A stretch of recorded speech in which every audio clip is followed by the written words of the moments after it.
Magandang umaga po sa inyong lahat. Kung ano ang mayroon tayo ay mawawala sa atin. Tama? Kung ano ang mayroon tayo ay mawawala sa atin. Subalit kung ano tayo ay mananatili magpakailanman. Amen? Ito ay totoo kapag tayo ay mamatay. Dahil kapag tayo ay mamatay, kung ano man ang mayroon tayo ay mawawala sa atin. Lalong-lalo na ngayon, na kapag tayo namatay, kinikremate tayo, ay talagang wala. Anong mang mayroon tayo, mawawala, maging abo. Amen? Subalit, kung tayo ay namatay, na mabuting tao, ang ating pagiging mabuting tao ay mananatili magpakailanman. Amen? Dahil kapag tayo ay namatay na mabuting tao, tayo ay santo o santa. Kapag tayo ay namatay na santo at santa, tayo ay mananatiling santo o santa magpakailanman.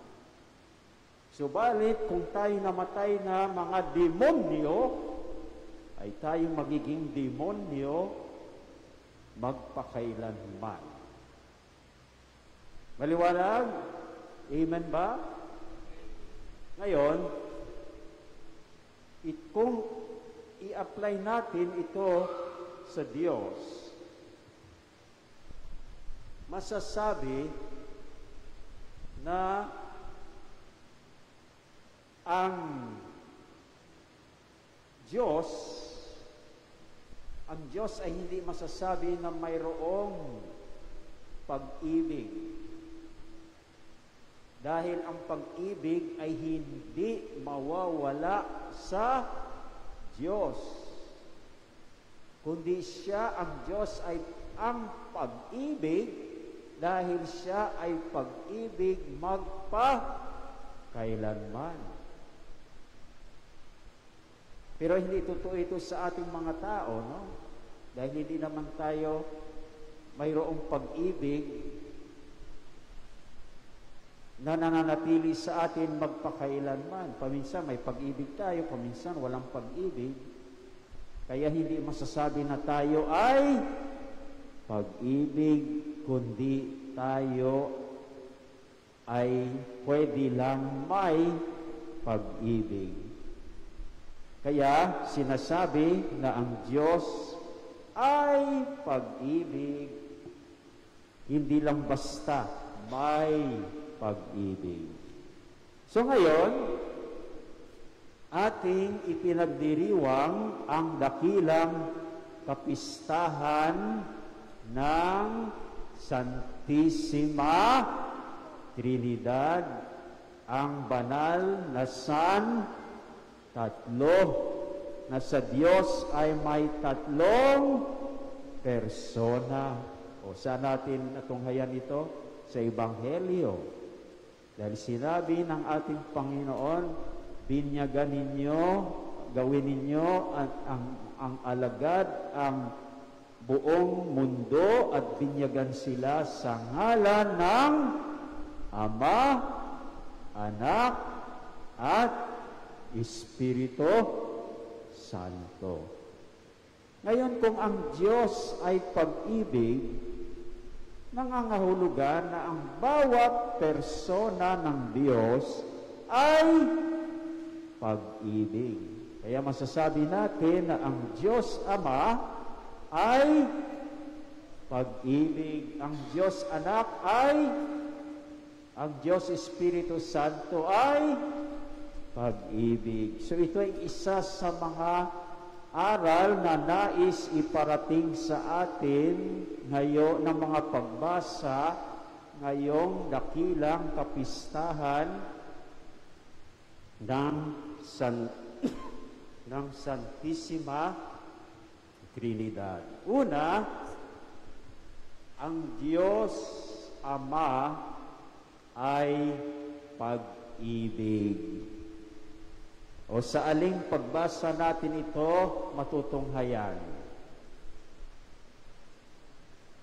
Saan? Sa unang pagbasa mula sa Aklat ng Deuteronomio.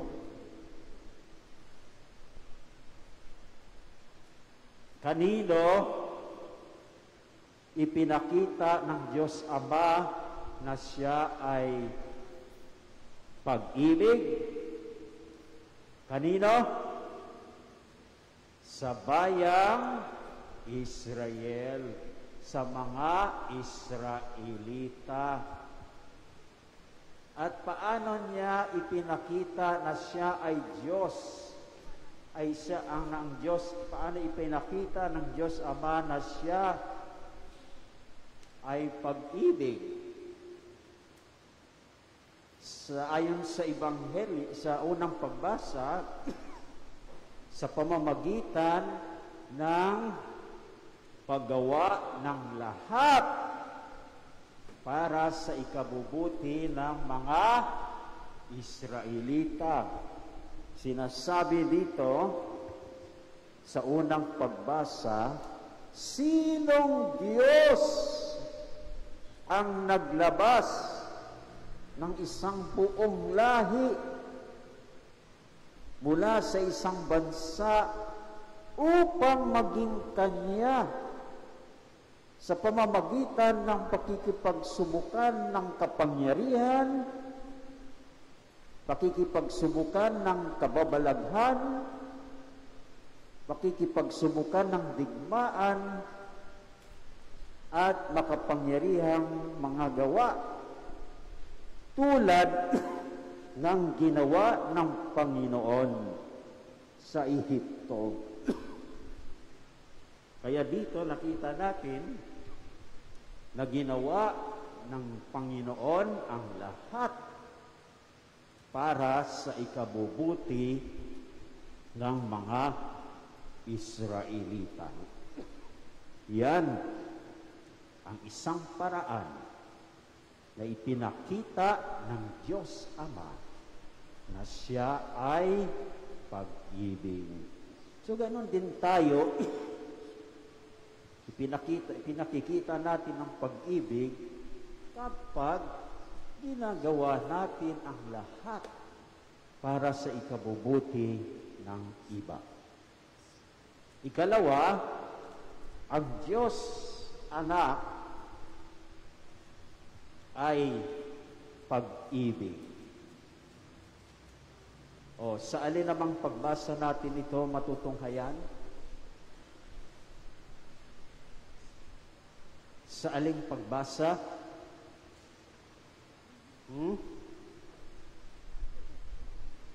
Sa pangalawa. Sa Ebanghelyo po. Sa mabuting balita ayon kay San Mateo. So kanino ipinakita ng Diyos Anak na walang iba kundi ang ating Panginoong Hesukristo na siya ay pag-ibig sa kanyang mga alagad noon at siyempre sa atin ding mga alagad niya ngayon. At paano niya ipinakita ang pag-ibig na ito? Sa kanyang pagiging kasama natin hanggang sa katapusan ng mundo. Dahil nung siya ay nagpaalam bago siya umakyat Sa langit,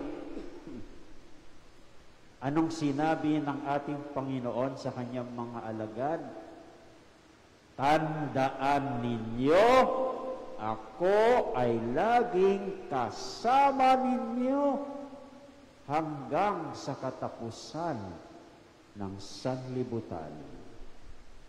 So, hindi tayo pinabayaan ng ating Panginoong Hesukristo, ang Diyos Anak, kahit na siya ay umakyat na sa langit. Yan ang isang paraan na ipinakita ng Diyos Anak na siya ay pag-ibig. So, ganon din tayo. Ipinakikita din natin ang pag-ibig kung hindi natin pinababayaan, lalong-lalo na ang mga iniwan natin. Gaya halimbawa, kung ikaw ay nagtatrabaho dito sa Maynila, iniwan mo yung iyong pamilya sa probinsya. Diba? Mayroong mga nangyayaring ganon. No? So, iniwan mo sila, pero naikipakita mo pa rin ang iyong pagmamahal na hindi ninyo sila pinababayaan. Lagi kayong nagko-connect sa kanila. Hindi nangangahulugan na kung nandito ka na sa Maynila, bahala na kayo dyan sa probinsya. Ganon ang Panginoon. Hindi niya tayo pinabayaan kahit na iniwan niya tayo sa kanyang pag-akyat sa langit. Ikatlo, ang Diyos Espiritu ay pag-ibig. O, tama ka, sisters, yan ay sa ikalawang pagbasa mula sa sulat ni Apostol San Pablo sa mga taga-Roma. So, kanino ipinakita ng Espiritu Santo na siya ay pag-ibig? Kanino? Sa ating lahat na kanyang patnubayan. Tama?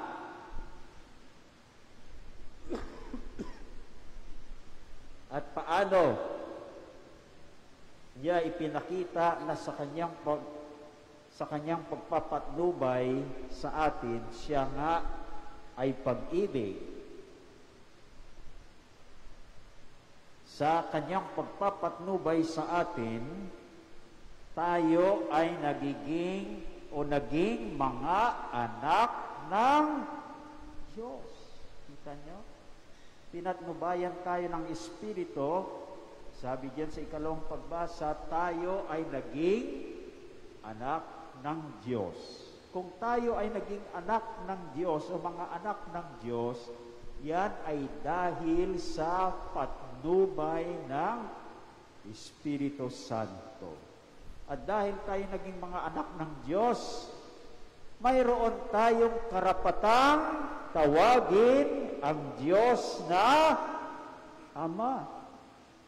At dahil tayo mga anak ng Diyos, tayo ay mga tagapagmana ng Diyos.